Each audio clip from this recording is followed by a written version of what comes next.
சேப்பாக்கம் திருவல்லிக்கேணியில துணை முதலமைச்சரை களம் காண்பீங்க, எப்படி இருக்கும்? வெகு எளிதாக வெற்றி பெறுவேன். பல காரணங்களை சொல்லலாம். பொய்யை தவிர வேற எதுவுமே பேசாம நிறைய பொய் வாக்குறுதிகள் கொடுத்து, உதாரணத்துக்கு மீனவர்களுக்கு 2 லட்சம் வீடுகள் கட்டி தருவோம்னாங்க. ஒரு வீடு ஒரு குடிசை கூட கட்டித்தரவில்லை. அதே போல மீனவர்களை மலைவாழ் மக்கள் அந்த எஸ்டி பட்டியலில் சேர்ப்பண்ணாங்க. அது சம்பந்தமா ஒரு சிறு முயற்சியும் கொடுக்கல. மீனவ சமுதாயத்தை ஏமாற்றி இருக்கிறாங்க. அதே போல பெருவாரியாக வசிக்கின்ற ஆதி ஆந்திர மக்கள் அவர்கள் பாதிப்பு அடையும் வகையில் துப்புரவு பணியாளர் விவகாரங்களில் மிக மோசமாக நடந்து கொண்டார்கள் அவர்களிடம். அது மட்டுமல்ல, அந்த துப்புரவு பணியாளர்கள் போராட்டத்தின் போது மாநகராட்சி அலுவலக கட்டிடத்தில் உள்ள கழிப்பறையை கூட பயன்படுத்திக் கொள்ளக்கூடாது. எந்த கழிப்பறை முதல் எல்லாவற்றையும் சுத்தம் செய்து கொடுத்தார்களோ அந்த கழிப்பறையை கூட அவங்க பயன்படுத்திக்க கூடாதுன்ட்டு கழிப்பறையை இழுத்து பூட்டினார்கள். இப்படி அங்கே இருக்கிற பெருவாரியான மக்கள் அவர்களுடைய அத்தனை பேரிடம் வெறுப்பை சம்பாதித்து வைத்திருக்கிறார்கள். அது மட்டுமல்ல, காலம் காலமாக ஒரு ஓட்டு வங்கியாக ஒரு சமுதாயத்தையே பொதுவெளியில் இருந்து பிரித்து வைத்திருக்கிறார்கள். ஆனா அந்த சமுதாயத்திலிருந்து இதுவரைக்கும் சேப்பாக்கம் திருவல்லிக்கேணி தொகுதியில் இஸ்லாமியர்கள் 44,000 வாக்குகளுக்கு மேல இருக்காங்க. அந்த இஸ்லாமியர்களிலிருந்து இவர்களுக்கு ஒரு இஸ்லாமியரை கூட அந்த தொகுதியிலே சட்டமன்ற உறுப்பினராக்குவதற்கு இவர்களுக்கு மனம் கிடையாது. ஏன் ஒரு கவுன்சிலர் கூட இஸ்லாமியரை அவர்கள் அங்க ஆக்கல. ஆகவே இப்படி சமுதாயத்தோட பலதரப்பு மக்களையும் ஏமாற்றிக் கொண்டிருக்கின்ற நிலையில இவர் என்னை பொறுத்தவரை இவர் சொன்னார் சனாதனத்தை பற்றி, அது ஒரு டெங்கு கொசு என்று. நான் சொல்கிறேன், இவர் அரசியலில் ஒரு டெங்கு கொசு.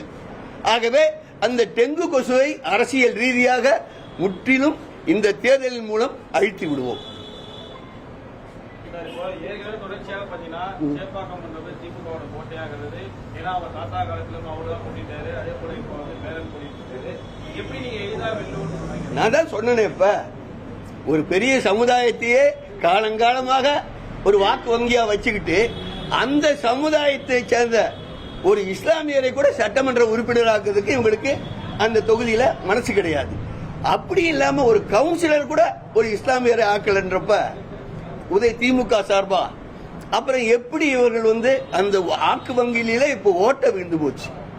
ஆகவே அதெல்லாம் மீனவ சமுதாயத்துக்கும் சொன்னதை செய்யல. அதே மாதிரி இஸ்லாமிய சமுதாயத்துக்கு கோவை சிறையில் இருக்கின்ற 25 பேர் நாங்க ஆட்சிக்கு வந்தா விடுதலை செஞ்சிடுவோம் சொன்னாங்க இதே மு.க. ஸ்டாலின். ஆனா இவங்க ஆட்சியில தான் 2 முறை சுப்ரீம் கோர்ட்ல அவர்களை வெளியே விட்டா ஆபத்து வரும் அப்படின்னு அப்செக்ட் பண்ணி இவங்க ஃபைல் பண்ணிருக்காங்க. அப்படின்ற பட்சத்துல அவர்களுக்கும் விவரமானவங்க தானே, ஒரு உணர்வு இருக்கும் இல்ல, எத்தனை முறை வஞ்சிக்கப்படுவது. ஆகவே எல்லாரும் இவங்க யார் யாரை நம்பி களம் இறங்குகிறார்களோ அத்துணை பேரும் இவர்களுக்கு எதிராக செயல்பட்டு எங்களுடைய இரட்டை இலை சின்னத்துக்கு வாக்களிப்பார்கள். எங்கள் அண்ணன் எடப்பாடியார் முதலமைச்சராக உறுதுணையாக இருப்பார் என்பதில் எங்களுக்கு அசைக்க முடியாத நம்பிக்கை இருக்கு.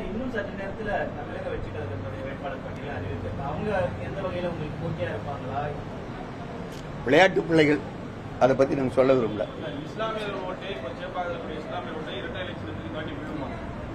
அதாவது அவர்கள் தொடர்ந்து ஏமாற்றப்பட்டுக் கொண்டிருக்கிறார்கள். அவர்களாக உணர்ந்து மனசாட்சிப்படி வாக்களித்தால் நன்றாக இருக்கும். எங்க பிஜேபியோட கூட்டணி வச்சா போன நாடாளுமன்ற தேர்தலில் நாங்க பிஜேபி இல்லாம தான் நின்னோம். அப்ப மட்டும் எங்களுக்கு ஓட்டு போட்டாங்களா? அப்ப இருந்த நிலைமை வேற, இப்ப இருக்கிற நிலைமை வேற. அவர்களிலேயே இப்போது பிஜேபியால தங்களுக்கு அதிகமான எந்த பாதிப்பும் கிடையாது. இந்த ஆட்சியை விட வேற யாரும் இந்த கட்சி திமுக கட்சியால தான் அவளுக்கு தொடர்ந்து பாதிப்பு இருந்தது என்பதை இப்போதைய இளைய தலைமுறை உணர ஆரம்பித்து விட்டார்கள். ஆகவே எங்களுக்கு ஒரு நம்பிக்கை இருக்குது.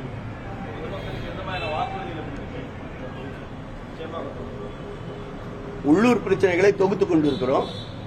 எல்லா அதாவது உதயநிதி ஸ்டாலின் போல பொய்யான வாக்குறுதி கொடுத்து நான் யாரையும் ஏமாற்ற மாட்டேன். பிராக்டிகலா திங்க் பண்ணி அப்பயே அவங்க கிட்டே இது நடக்கும் நடக்காது, எது சரியாக வரும் என்பதையெல்லாம் எடுத்துரைத்து நிறைய கோரிக்கைகள் கொடுத்திருக்கிறாங்க. அதை நாங்கள் ஆய்ந்தறிந்து அங்க இருக்க பொதுமக்களோட கலந்து அதை வாக்குறுதிகளாக கொடுப்போம்.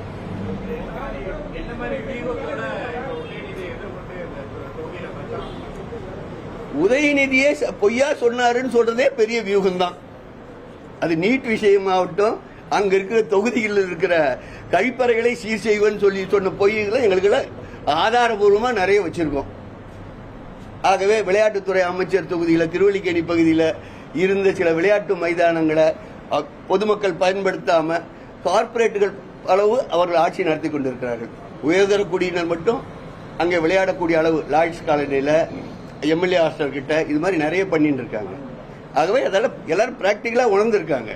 கண்டிப்பா இவர்கள் இந்த முறை உதயநிதிக்கு நல்ல பாடம் கற்பிப்பார்கள். நீங்க கூட பார்த்துருக்கணுமே, அவர் ஒரு பேட்டி கொடுத்தாருல சமீபத்தில், ஜெயிப்பன் சொல்லக்கூடிய நம்பிக்கையா பேட்டி கொடுத்தாரா? இல்ல இல்ல, மக்களுக்கு எவ்வளவோ பண்ணியிருக்கோம் அப்படின்னு சொன்னாரு.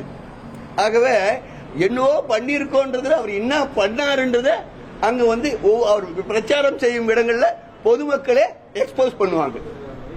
ஆகவே என்னங்க, ஆமா, இந்த தடவையா, இந்த தடவை என்னத்துக்கு கொண்டு வர முடியும்? அவர் கொண்டு வரதுக்கு ஒண்ணுமே இல்லை. அப்ப அவங்க வீட்டம்மா ஓரின சேர்க்கையாளர்களோட நிகழ்ச்சிக்கு ஆதரவா போனாங்க இல்ல, அந்த படத்தை வச்சுன்னு வேணா அவர் ஓட்டு கேட்கலாம்.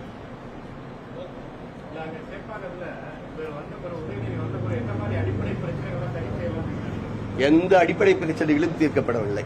உதாரணத்துக்கு ஒரு சின்ன உதாரணம் சொல்றேங்க. அடிப்படை பிரச்சனைகளுக்கு இங்க லாய்ட்ஸ் காலனி பக்கத்துல செல்லம்மாள் தோட்டம்னு ஒரு இடம் இருக்கு. அவரு ஓட்டு கேட்க போறப்ப அவரும் அந்த டிஎம்கே மாவட்ட செயலாளர் சிற்றரசும் போய் அந்த கக்கூச பாக்குறாங்க. நீங்க முதலே நிறைய தெரிஞ்சிருக்கும்.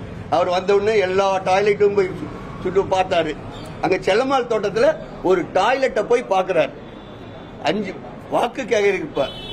ஆனா 5 வருஷம் ஆச்சு அந்த டாய்லெட்டை சீர் பண்ணல. நாங்க போய் அந்த டாய்லெட்டை நாங்களே சீர் பண்ணோம் சொன்ன உடனே இருந்த சரியில்லாத அந்த டாய்லெட் இடிச்சு நிறவிட்டாங்க. அதுதான் அவர் பேச்சு சாதனை.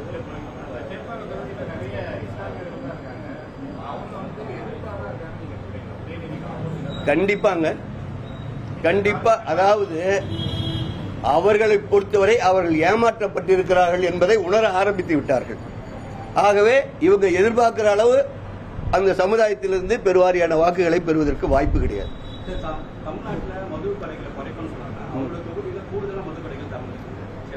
ஆமாங்க, கூடுதலான மதுக்கடைகள், அதாவது ரெஸ்டோ பார், மணமகிழ் மன்றம் என்ற பேரில் மதுக்கடைகளை இன்னும் கூடுதலாக்கி இருக்காங்க, குறைக்கல. Okay, thank you.